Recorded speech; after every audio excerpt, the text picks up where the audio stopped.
when Paul Walker is pulled over driving his own Porsche 911 on a quiet Sunday afternoon, the arrogant police officer immediately assumes the worst, that this young man in casual clothes couldn't possibly own such an expensive vehicle and must have stolen it, treating him like a criminal from the very beginning.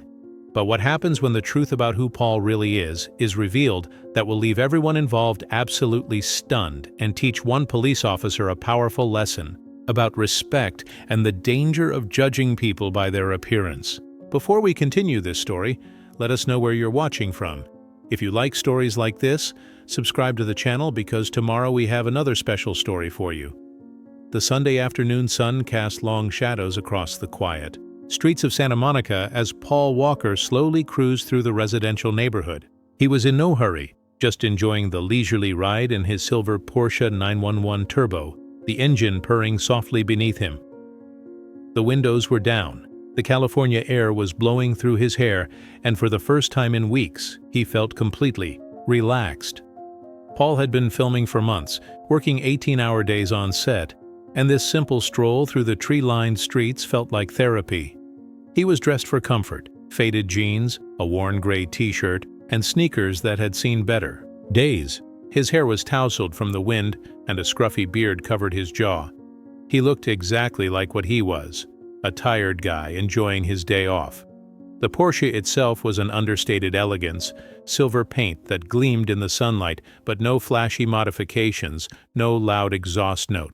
Paul had chosen it specifically because it was handsome without being ostentatious. Fast when it needed to be, but quiet when it wanted to blend in. As he stopped at a red light, Paul noticed a police car in his rearview mirror. The officer inside seemed to be watching him closely, though Paul couldn't be sure. When the light turned green, Paul continued the speed limit, making a gentle right turn onto a quiet side street. Behind him, the police car followed. Paul glanced in the rearview mirror again. The police car was still there, closer now than before. Paul felt a familiar knot in his stomach, not because he had done anything wrong, but because he had been in this situation before. "Young guy, nice car, assumptions made." The red and blue lights flashed and came to life. Paul sighed, pulling over to the curb. He turned off the engine, put his hands on the steering wheel where they could be seen, and waited. In the side mirror, he watched the police officer approach, a man in his early 40s, with a stern expression and a steady gait. Officer Rodriguez had been patrolling the neighborhood for 6 years and had developed what he considered a keen nose for trouble. When he saw the Porsche with the young driver, several things came to mind. The casual clothes that clashed with the expensive car, the way the man drove slowly, as if he were watching houses, and the fact that this was not a neighborhood where young people typically owned cars like that. Rodriguez had seen it before. Stolen vehicles, sidewalks, kids from other neighborhoods coming here to cause trouble. His instincts told him this was trouble, and his instincts were rarely wrong. As Rodriguez approached the driver's side window, his hand rested casually near the gun, not threatening but ready. Paul remained perfectly still, his hands visible and his expression calm. "Good afternoon," Rodriguez said, his tone professional but cold. "Driver's license and registration." Paul nodded politely. "Sure, officer. My wallet is in my wallet. The ID should be in the glove compartment." "Slowly," Rodriguez instructed, watching Paul's every move. Paul carefully picked up the wallet and leaned toward the glove compartment. Rodriguez noticed that it took a while to find the document, and when Paul handed it over, the officer's suspicions intensified. Rodriguez looked over the documents, frowning even deeper. "Paul Walker," he read aloud. "Is that your real name?" "Yes, sir," Paul replied calmly. Rodriguez looked at the registration again, then at the car, then at Paul. "It says here that the car is registered to Paul Walker, to an address in Malibu. Do you live in Malibu?" "Yes, sir." "Uh-huh." Rodriguez's tone suggested he didn't believe it for a second. "And what are you doing in this neighborhood?" Paul kept his voice calm and respectful. "Just hanging out, officer, enjoying the afternoon." Rodriguez narrowed his eyes. "Just driving around in a car worth more than most people make in a year?" Paul felt the family tension rising, but he kept his composure. "It's my car, officer. The license plate is here." Rodriguez waved the papers, dismissing them. "Anyone can have papers. Where did you get this car?" The question hung in the air like an accusation. Paul took a deep breath before answering, "I bought it." "You bought it?" Rodriguez's voice dripped with skepticism. "A kid like you, dressed like that, bought a Porsche 911 Turbo?" Paul felt the sting of judgment, but he had learned long ago that escalating such situations never helped. "Yes, sir. Yes." Rodriguez stepped back and spoke into the radio. "This is Unit 47, requesting a check on a vehicle with California plates." He repeated the number, keeping his eyes fixed on Paul. As they waited, Rodriguez leaned toward the window again. "So, what do you do for a living?" "I'm an actor," Paul replied honestly. Rodriguez gave a short, incredulous laugh. "An actor? Right. What did you do that I might have seen?" Paul hesitated. It was always the moment when things got much better or much worse. "Some things. Some action movies." "Action movies," Rodriguez repeated jokingly. "Let me guess. You're the next Tom Cruise?" Paul didn't respond, but his silence seemed to irritate Rodriguez even more. "Look, kid," Rodriguez said, his tone more aggressive. "I've been doing this for 15 years. I can spot a stolen car and a liar a mile away. So why don't you save us both some time and tell me where you really got that car?" Paul's jaw clenched, but his voice remained calm. "Officer, I understand you're doing your job, but I'm telling you the truth. This is my car." Rodriguez shook his head. "Your car." "Right. And I'm supposed to believe that some random actor can afford a car like that?" The words "nobody's actor" hit him harder than Paul expected. He had worked for years to build his career, to earn the respect of his peers, to prove that he was worthy of the opportunities he had been given. But in that moment, to this cop, he was just another punk kid who didn't belong. Rodriguez's radio crackled to life. "Unit 47, vehicle returns clean. Registered to Paul Walker at Malibu address."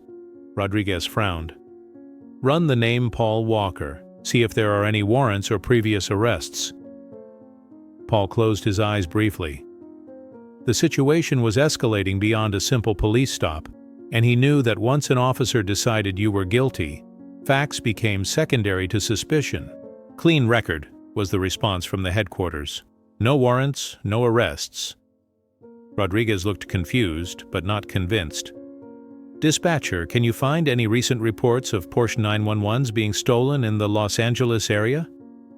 As they waited, Rodriguez continued his interrogation. "So, if this is your car, you don't mind me looking inside, right?" Paul knew his rights, but he also knew that refusing would only make things worse. "Go ahead, officer." Rodriguez walked around the car, peering through the windows, looking for anything that might corroborate his suspicions. The interior was clean, with personal items scattered about: sunglasses, a coffee cup, a few papers that looked like scripts. "What's this?" Rodriguez asked, pointing to the scripts. "I work," Paul replied.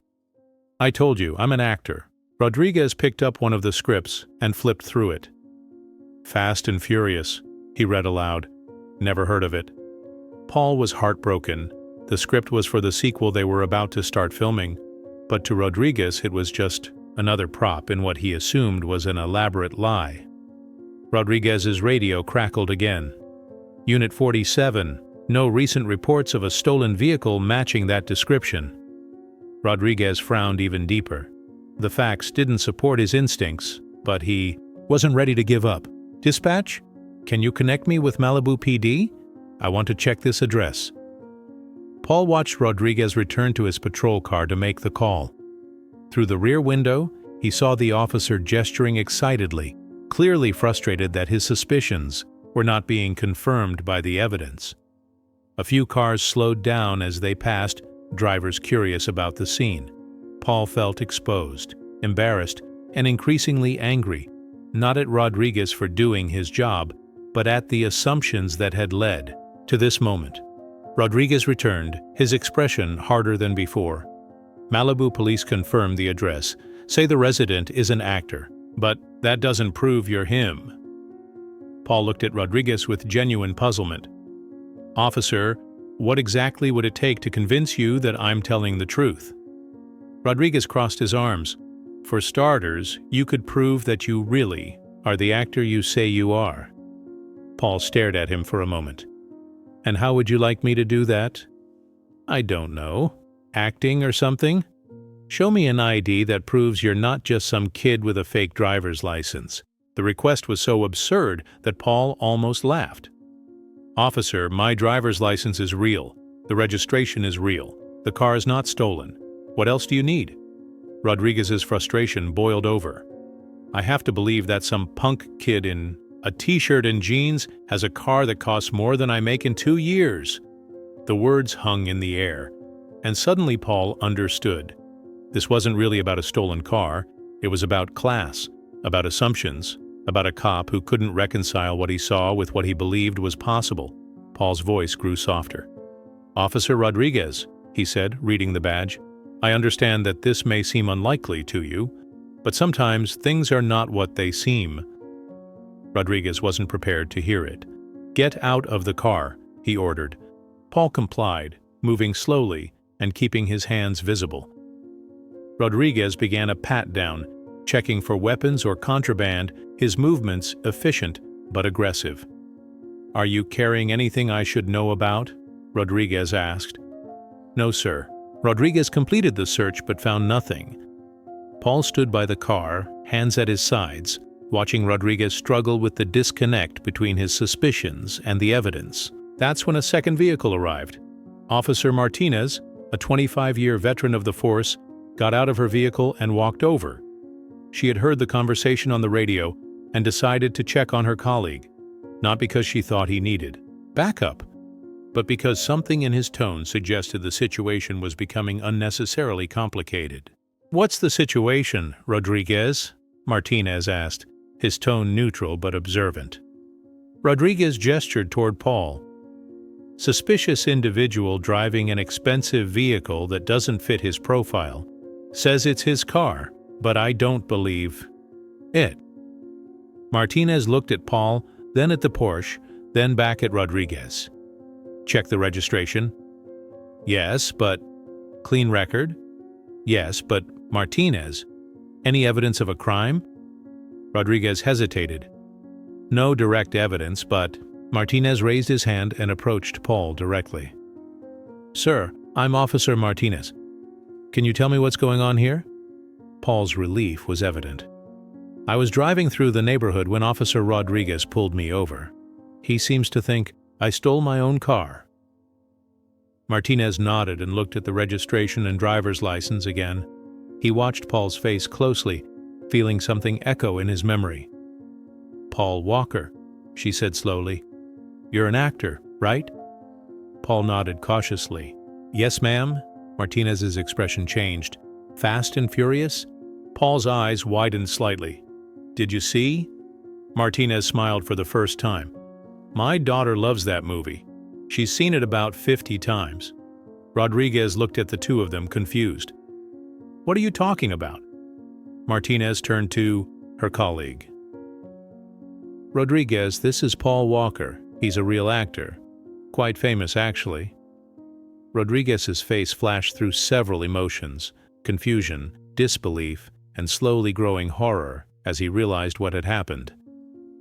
Are you serious? Rodriguez asked weakly. Martinez nodded. Seriously, he's been in a lot of movies. Action movies mostly. Rodriguez looked at Paul with new eyes, seeing not a suspicious punk kid, but a successful actor who had been treated like a criminal for the past 20 minutes. The silence stretched uncomfortably until Rodriguez finally spoke. I didn't recognize you. Paul's voice was calm, not angry. It's okay, officer. Most people don't get mad when I'm dressed like this. Rodriguez struggled to find the words. I mean, I thought, you didn't look like... Like what? Paul asked gently. Like someone who could buy this car? Rodriguez couldn't look at him. I guess I made some assumptions. Martinez interjected, diplomatically. "Rodriguez, why don't you get back on patrol? I'll wrap this up." Rodriguez nodded gratefully, walking back to the car with his head down. As he drove, Martinez turned to Paul. "I'm sorry about that," she said sincerely. "Rodriguez is a good cop, but sometimes he lets his assumptions get the better of him." Paul nodded understandingly. "It happens more often than you think." Martinez studied his face. "You handled that very well. A lot of people would be screaming for lawyers and badges by now." Paul gave a sad smile. "Getting angry never helps. And honestly, I understand why he was suspicious. Young guy, casual clothes, expensive car. I can see why that might raise questions." Martinez shook his head. "That's exactly the problem. We should base our actions on evidence, not on someone's appearance or clothing." As Martinez handed back the documents, Paul made a decision.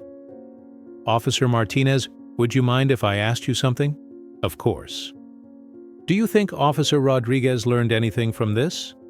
Martinez pondered the question. "I hope so, but change doesn't always come easily." Paul nodded thoughtfully. "What if I helped you learn?" Martinez raised an eyebrow. "What did you have in mind?" 3 days later, Officer Rodriguez was at the community center for the department's monthly public relations meeting. These sessions were usually routine, discussing neighborhood watch programs, traffic safety initiatives, and community complaints. Today was different. The department captain stood at the front of the room. "Today we have a special guest who will speak about community relations and the importance of fair policing practices." Rodriguez looked up as a familiar figure walked to the front of the room. Paul Walker, now dressed in a simple dress shirt and jeans, smiled at the assembled officers. "Good evening," Paul said, his voice carrying easily around the room. "A few days ago, I had a meeting with one of your officers that I believe illustrates some important points about policing and community trust." Rodriguez felt his stomach drop when he realized what was happening. Paul continued in a respectful but firm tone. "I was pulled over driving my own car. The officer who pulled me over made assumptions about who I was and what I was doing based on my appearance. For 20 minutes, I was treated like a criminal because someone decided my appearance didn't match the car I was driving." Murmurs ran through the room. Some of the officers shifted uncomfortably in their seats. "I want to be clear," Paul said, "that I'm not here to embarrass anyone or file complaints. The officer was doing his job as he understood it. But I think this incident highlights something important about the power of assumptions." Rodriguez wanted to disappear, but he forced himself to listen. "How often," Paul asked the room, "do we make decisions about people based on what we see, rather than what we know? How often do we let our biases override our training?" Paul's eyes found Rodriguez in the crowd. "Officer Rodriguez," he said gently, "would you mind joining me here?" Rodriguez felt every eye in the room turn to him. Slowly, reluctantly, he stood up and walked to the front.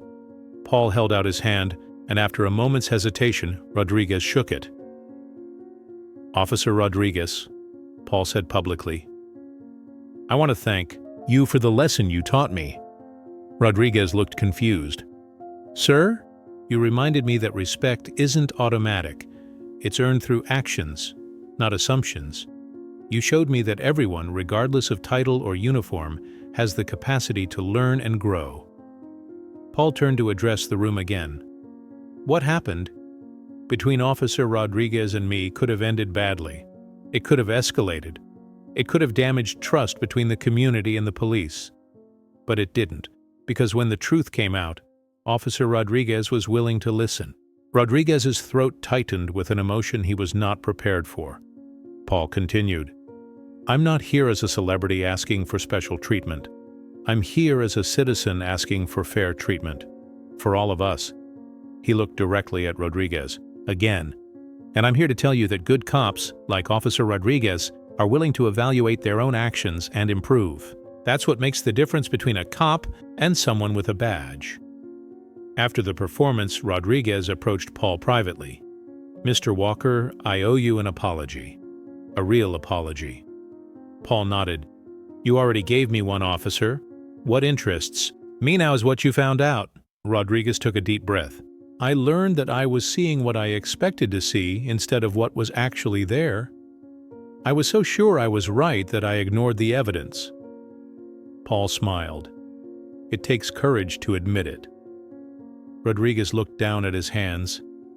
I thought about how many times I could have done this before, how many people I could have treated unfairly for not looking the way I thought they should. Paul put his hand on Rodriguez's shoulder. The fact that you're thinking about it means you're already changing. Rodriguez looked up. How can I make sure this doesn't happen again? Paul considered the question seriously. Perhaps it's best to start by remembering that everyone has a story. Everyone has reasons for being where they are, looking the way they do, driving what they drive. And perhaps those reasons are none of our business unless there is actual evidence of wrongdoing. Rodriguez nodded slowly. Evidence, not assumptions. Evidence, not assumptions, Paul agreed. 6 months later, Rodriguez became one of the department's most sought-after officers for community events. He received additional training on implicit bias and began mentoring younger officers on the importance of fair treatment. In his patrol car, he kept a small card taped to the dashboard. It read, "Evidence, not assumptions." And every time he did a traffic stop, every time he approached a citizen, he read those words first. Because sometimes the most important lessons come from the moments we make mistakes, and the greatest teachers are the people who help us see our mistakes not as failures, but as opportunities to improve. Paul Walker taught him that respect isn't about what someone drives or how they dress, but about recognizing the humanity in every person you meet. And Officer Rodriguez never forgot that lesson. Years later, when Rodriguez retired from the police force, he would tell people that the most important day of his career wasn't when he solved a major case or received an honor. It was the day a famous actor taught him that being a good cop isn't about confirming suspicions. It's about keeping an open mind and treating each person with dignity. Because in the end, that's what it really means to serve and protect.